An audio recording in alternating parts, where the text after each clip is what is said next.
Halo semua, selamat datang di channel kami, Jurnal Kriminal bersama saya Atikah Walo. Bagi Anda yang menyukai pembahasan tentang kasus-kasus kriminal, kami sengaja membangun channel ini untuk Anda. Jangan lupa untuk mendukung channel kami dengan cara subscribe, like, komen, dan share ke media sosial yang Anda punya.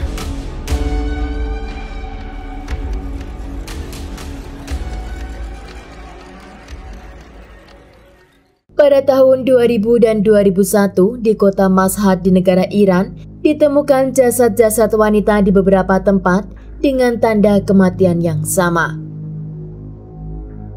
Seorang pria yang bernama Sayyid Hanei, dia lahir pada tanggal 5 April pada tahun 1962. Dia lahir dari keluarga yang berkecukupan di kota Mashhad. Sayyid dibesarkan di keluarga yang cukup religius, namun dia tidak memiliki hubungan yang baik dengan ibu kandungnya. Menurut pernyataan Sayyid, ibunya akan memperlakukannya secara kasar, bahkan dia sering mencakarnya dengan kuku-kuku panjangnya. Kota Mashhad adalah kota yang terletak di timur laut Iran yang sangat dikenal sebagai tempat ziarah keagamaan, dan tempat-tempat suci ini sangat diagungkan oleh kelompok Syiah. Masa muda Sayyid tidak banyak informasi yang saya temukan, namun saat ada peperangan antara Iran dan Irak pada tahun 1980 hingga 1988, Sayyid adalah salah satu pejuang negara. Pada saat kejadian, Sayyid telah menikah dengan seorang wanita yang bernama Fatimah dan telah memiliki 3 orang anak. Saat itu, Sayyid juga bekerja di tempat konstruksi.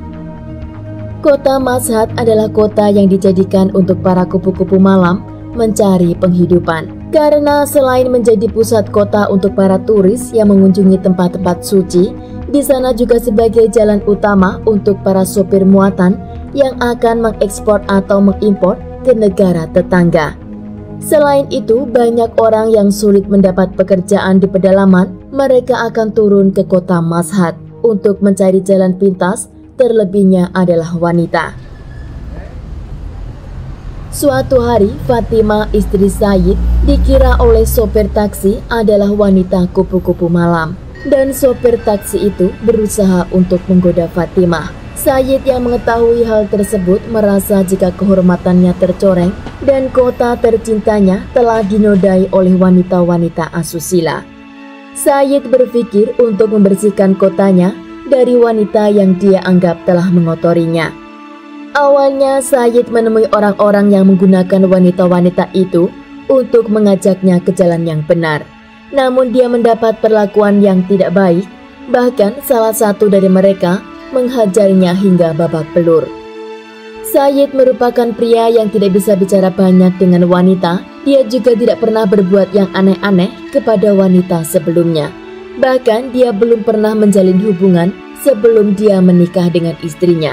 Namun Sayyid memutuskan untuk menangani masalah tersebut dengan cara dia akan mengeliminasi wanita-wanita yang kurang baik. Sayyid akan mengincar wanita-wanita yang menjual diri mereka atau pengedar, juga pengguna narko.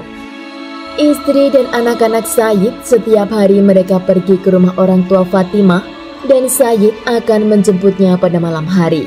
Maka Sayyid memiliki waktu dan tempat untuk melakukan apa yang dia rencanakan. Sayyid akan mendatangi wanita-wanita di jalan dan menanyakan berapa lama dia telah menekuni pekerjaannya tersebut. Dan juga dia akan menanyakan apakah dia pengguna atau pengedar narko. Jika mereka memiliki ketiga-tiganya, maka dia akan mengajaknya ke rumah. Dengan iming-iming dia akan menggunakan jasa mereka dan membayarnya lebih. Sesampainya di rumah itu, Sayyid akan menyerang mereka dengan kerudung atau selendang yang mereka pakai.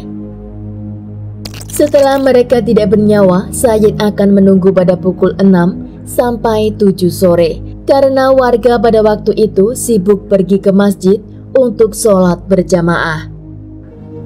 Sayyid akan membawa jasad itu ke beberapa tempat di kota Mashhad, dan biasanya dia memang sengaja tidak menyembunyikan mayat-mayat tersebut, namun dia akan meletakkan di tempat yang akan mudah dilihat oleh orang. Karena dia berharap kematian korban itu dijadikan peringatan untuk orang lain. Pada tanggal 7 Agustus pada tahun 2000, Afsaneh Karimpur, perempuan berusia 30 tahun yang memiliki anak berusia 9 tahun, dinyatakan hilang. Afsaneh bekerja sebagai kupu-kupu malam untuk dia bertahan hidup bersama dengan anaknya. Pada tanggal 10 Agustus, seorang wanita yang bernama Laila ditemukan tewas dengan tanda cekikan. Jasad itu ditemukan di bawah jalan Kin Erap di kota Mashhad di dekat perkebunan tomat. Pada tanggal 11 Agustus keesokan harinya, di lingkungan Sagra Desar di kota Mashhad juga ditemukan jasad seorang wanita yang bernama Fariba. Dia ditemukan dalam karung goni yang berwarna kuning dengan luka cekikan yang sama. Awalnya polisi mengira jika kematian beberapa korban ini adalah pelaku serial killer. Namun kala itu Said mendengar berita jika polisi telah menduga jika pelakunya adalah pembunuh berantai. Said berhenti mengejar mangsanya dan berharap kemungkinan wanita-wanita malam itu akan berhenti mengedarkan dirinya di jalan. Namun ketika dia masih melihat banyak wanita juga tidak ada perubahan, maka dia mulai lagi mencari mangsa. Pada tanggal 3 Januari pada tahun 2001, di dekat Iran Khodro Company di kota Mashhad, seorang wanita bernama Masomeh ditemukan tewas. Pada tanggal 16 Februari di depan Iran Khodro, jenazah Sarah Rahmani yang berusia 27 tahun juga ditemukan tewas dengan ditutupi kerudung. Pada tanggal 29 Februari, mayat Azam Abdi yang berusia 45 tahun juga ditemukan tewas dengan luka cekikan di dekat jalan Kin Erap. Pada tanggal 19 Maret, jenazah Sakineh yang berusia 50 tahun juga ditemukan di timur laut Mashhad dengan luka cekikan dan tubuhnya terbungkus kain hitam. Pada tanggal 23 Maret, jenazah wanita lain yang bernama Khadijah dicekik dengan selendang dan jasadnya ditemukan di desa Dastabat dekat kota Mashhad. Pada tanggal 12 April di tepi jalan menuju Khosan dekat lapangan Sayyid Fahmidah, di sana juga ditemukan jenazah Marsie yang berusia 35 tahun dengan luka cekikan dan ditutupi dengan kerudung. Pada tanggal 14 April, jenazah wanita yang berusia 35 tahun, dia bernama Maryam, juga ditemukan dengan luka cekikan dan terbungkus kerudung. Hingga hari itu, polisi belum memiliki petunjuk atau orang yang dicurigai sebagai pelakunya, walaupun telah ditemukan 10 jasad wanita di area kota Mashhad. Keesokan harinya, pada tanggal 15 April, jenazah wanita yang bernama Taubah, dia berusia 35 tahun, ditemukan dalam posisi yang sama dan juga di tempat yang sama di mana korban sebelumnya ditemukan.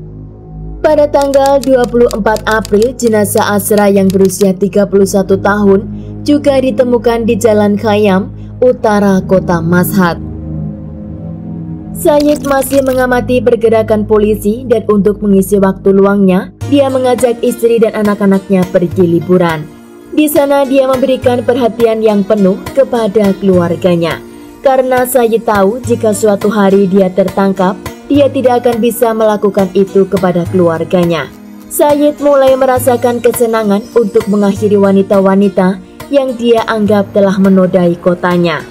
Bahkan dia mengatakan jika dia tidak bisa tidur karena kepikiran dengan wanita yang ada di jalan, maka dia akan bangun dan pergi ke jalan itu hanya untuk mengakhiri mereka. Di waktu luangnya, Sayyid akan mengambil sepeda motor dan mengelilingi penjara lokal sambil berpikir kapan dia akan tertangkap dan dia akan mendekam di sana.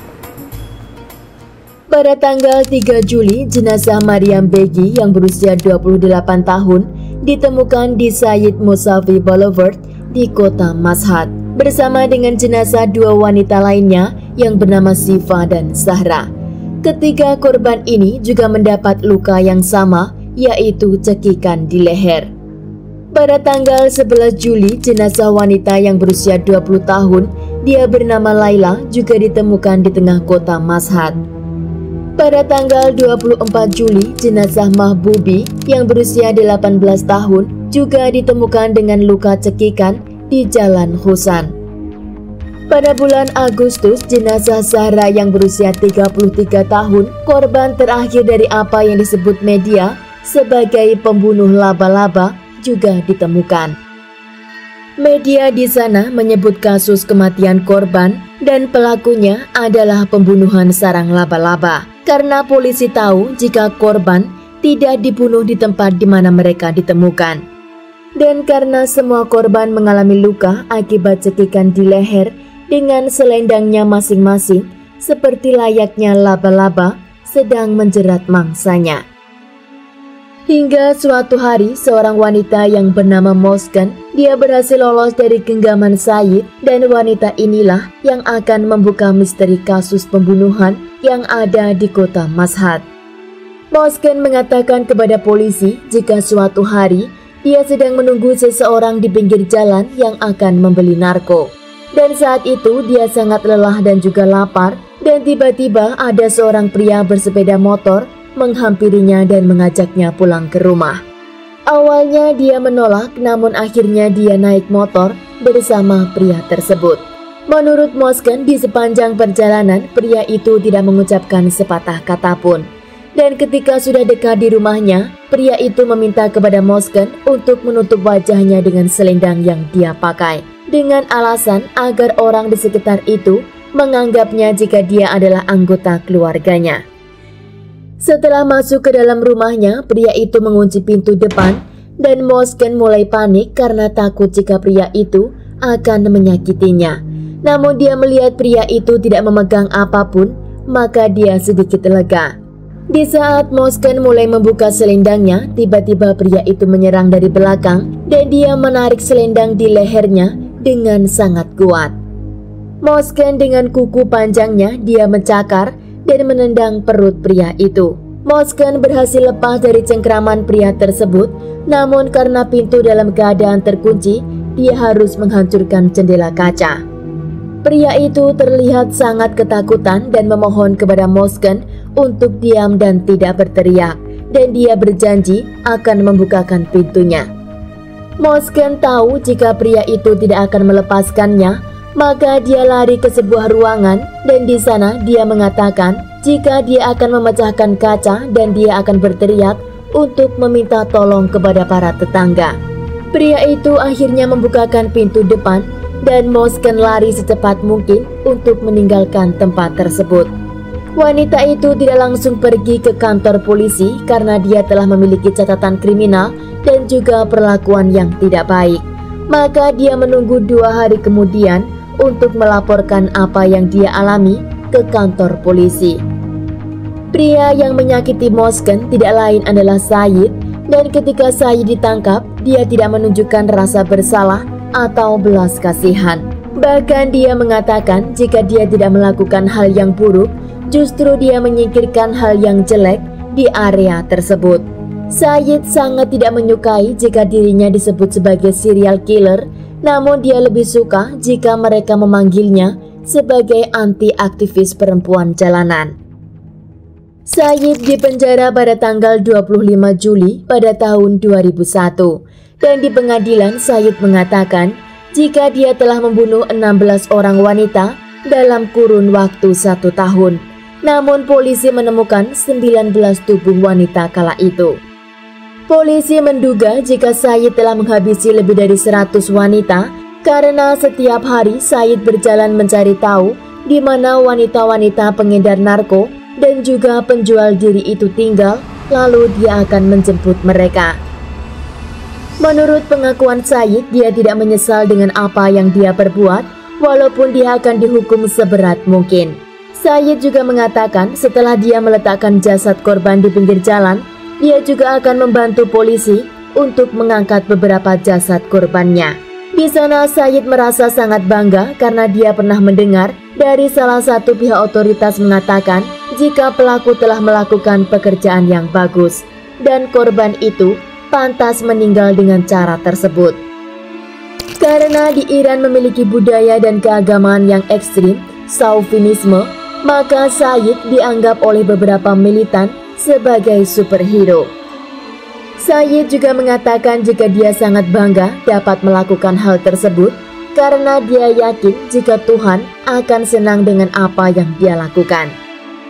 Namun Said melakukan pekerjaannya itu telah menumpahkan banyak darah dan itu adalah pelanggaran berat, maka Said harus diadili secara hukum. Ketika reporter memintai keterangan kepada warga di sana, mereka banyak yang menyupport juga mendukung tindakan Said. Bahkan mereka menyuruh Said untuk meneruskan apa yang telah dia lakukan. Anak Said yang bernama Ali kala itu dia berusia 14 tahun dan dia mengatakan jika ayahnya dihukum mati maka pasti akan ada gantinya. Karena menurutnya ayahnya melakukan hal yang tidak melanggar hukum. Bahkan anak itu juga mengatakan setelah ayahnya dipenjara banyak orang yang datang kepadanya untuk meneruskan apa yang telah ayahnya lakukan. Said juga mengatakan jika dia melakukan hubungan terlebih dahulu dengan beberapa korbannya sebelum akhirnya dia membunuh mereka. Said mengatakan jika wanita-wanita itu tidak pantas untuk hidup di dunia ini dan dia lebih merasa belas kasihan kepada binatang daripada ke korbannya. Said akhirnya diadili di pengadilan tinggi dan di sana Said dinyatakan bersalah dan diberi hukuman mati. Said tidak begitu peduli atas hukuman yang dia terima karena dia sudah menyiapkan diri sejak awal sebelum dia memutuskan perbuatannya itu. Said juga mengatakan jika setelah kematiannya nanti dia meminta agar organ yang ada di tubuhnya dapat didonasikan. Pada tanggal 8 April pada tahun 2002, Said dihukum gantung pada dini hari. Di sana tidak ada kamera, jurnalis atau orang yang protes tentang kematiannya. Padahal Said mengira jika dia tidak akan mati dengan hukuman gantung, namun dia percaya jika dia akan diselamatkan oleh warga karena dia telah melakukan perbuatan yang terhormat. Sayangnya tidak ada satupun orang yang datang ke tempat eksekusi untuk memberikan support. Di sana hanya ada anggota keluarga korban yang menyaksikan eksekusi tersebut. Sekian kasus hari ini, jangan lupa tinggalkan like dan komen. Jika Anda tidak keberatan, klik tombol subscribe untuk mendukung channel kami. Terima kasih saya ucapkan kepada Anda para subscribers. Sekian, sampai jumpa di kasus berikutnya.